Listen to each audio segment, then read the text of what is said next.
إن الحمد لله نحمده ونستعينه ونستغفره ونعوذ بالله من شرور أنفسنا ومن سيئات أعمالنا من يهده الله فلا مضل له ومن يضلل فلا هادي له أشهد أن لا إله إلا الله وحده لا شريك له وأشهد أن محمدا عبده ورسوله وبعد. السلام عليكم ورحمة الله تعالى وبركاته. Sunana Khadija Sani Umar from Olaya, Al Riyadh, Saudiya.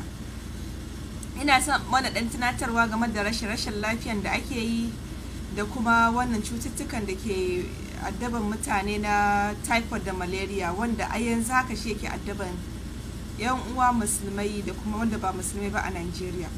So na gudunmuwan da zan bada shine game da magani mafi sauki mafi inganci a nan Najeriya. Abu ne mafi sauki. Zan bada wannan bayani game da rashin lafiya guda uku. Na farko typhoid da malaria, na biyunsa masu gudawa, sannan na ukunsa masu mura mai karfi. Daga duk wanda ya ji wannan sautunawa, don Allah ya kokari ya sharing ga sauran yan uwa al'umma musulmai domin su amfana da shi. Na farko abin da yake damun mutane na typhoid da malaria din nan abu ne mafi sauki. Mu yi wa kanmu rigakafi da abu mafi sauki shine mutum ya samu kanumfarinsa. Wannan kanumfari idan ka samu, sai ka samu kwaskon wutanka da kake sa turaren wuta a ciki ko kake jin dumi a ciki, kuma dai menene ka samu dai rushinka, sai ka zuba wannan kanumfarin a ciki. Ba wai da yawa ka afka shi ba, a'a ka zuba shi a ciki daidai gwargwadon misali. Sai ka kafa kanka, wannan hayakin da turaren na fiskantar fiskarka da kuma bakinka, ka buɗe bakinka da idonka ga baki ɗaya kana fesa ɗin hayakin nan.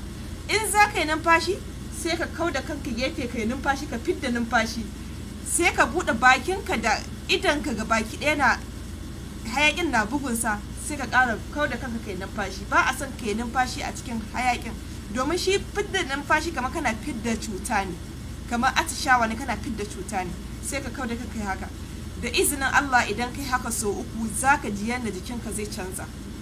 Magani ne sosai, kuma alhamdulillah ba ma wai a Najeriya ba, akwai laraban da suka gwada suka ga haka din, har suka yi sharing, suka yi translating din shi da larabci. Sannan magana na biyu sai maganan gudawa. Ga dukkanin wanda yake gudawa, muna yawan afawa junanmu flagyl da makamancin haka domin tsaye da gudawa. Shi ma gudawan abu mafi sauki shine masoro. Wasu na ce mishi yajin miya, kamar sakwata kenan. Kun san Hausan zage-zage ita ce Hausa mai kyau. So muna kiran sa masoro. Masoron nan ka daka shi ya liƙi-liƙi kamar da shi gari. Ki tafasa ruwanki ko ki tafasa masoron tare da ruwa. Idan kika tafasa shi, kar ki sha shi da zafi ko kar ka sha shi da zafi. Ka bari yayi dalan-dalan, sannan sai ka sha. Akwai zafi. San samu a ce 1 cup, zaka samu karamin spoon na ba yara custard da ake ba yara custard. Zaka samu karamin spoon ɗin sai ka dan iba wannan maturin da shi, yana da zafi. Sai ka tafasa ruwan nan da shi 1 cup ko 2 cup. Idan ka sha shi zaka rika jin zafi da yaji, ka daure ka shanye shi. Da yaddar Allah idan kai haka so ɗaya before kafin ka je na biyun ma, zaka ga gudawan nan naka ta tsaya. Magani ne ka sidin. Ya fi ki ta afkawa junanki, ki ta afkawa kanki, ko ki ta afkawa yaranki ko mijinki flagyl. Shan abu mai ɗaci ko yawan afkawa wa kai abu mai ɗaci is very dangerous. Be careful, I told you. The last one shine kuma abin da ya shafi mura mai ƙarfi. Shi muran da muke yi mai ƙarfin nan, idan ka samu cittanka da lemun tsaminka, ka tafasa shi. Idan ya tafasu sosai, ya fara kamar da gwargwajiya, shi lemun tsamin ya abin nan, sai ka tace shi, sai ka iba honey zumanka, sai ka zuba zuma kamar cokali ɗaya ko cokali biyu a ciki, sai ka mix din shi sai ka sha. Da yardar Allah hatta kuzarin jikinka zai taso, shi kanshi muran zai rinka rabar da wannan muran.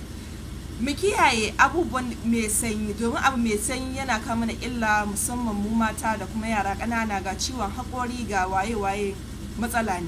Mu kiyaye abu mai sanyi idan mutum ma na mura, ko mutum baya mura, mu kiyaye abu mai sanyi. Sannan idan mutum yana zazzabi da typhoid da malaria din nan, duk abin da ya shafi dangin man gyada mu guje shi, kitse da su waye-waye mu guje shi. Hasali ma ko madara ta ruwa, wannan yana sa mutum zuciyar shi ta dinga tashi. mu kiyaye mu daina sha har sai mun samu sauki, sannan in zaka koma sai ka ci gaba da sha ba hana ka ba. Ina fatan kuna cikin koshin lafiya, ina muku fatan alkhairi da fatan za ku ƙara da wannan takaitaccen bayani da nayi. Magani ne kasidin wanda a yanzu shi ake fama da shi a ƙasashe daban-daban a nan Najeriya, gari daban-daban a nan Najeriya. Allah ya sa mu dace, ubangiji Allah ya bada lafiya, Allah ya ƙara sauki, Allah ya sa kafara ne wanda suka riga mu gidan gaskiya tun daga zamanin annabi Adam har zuwa yanzu. Allah ina roƙonka ka ji kansu, ka gafarta musu, wanda ke cikin kunci ka yaye mashi, ka sa shi cikin rahama, wanda ke cikin rahama ya Allah ka kare shi da rahama. Mu kuma da muka rage bai mi jinkiri ba, su da suka tafi ba su gaggawa ba, muna roƙon Allah ya ba mu guzurin isar da su mai albarka mai amfani. Assalamu alaikum wa rahmatullahi ta'ala wa barakatuh.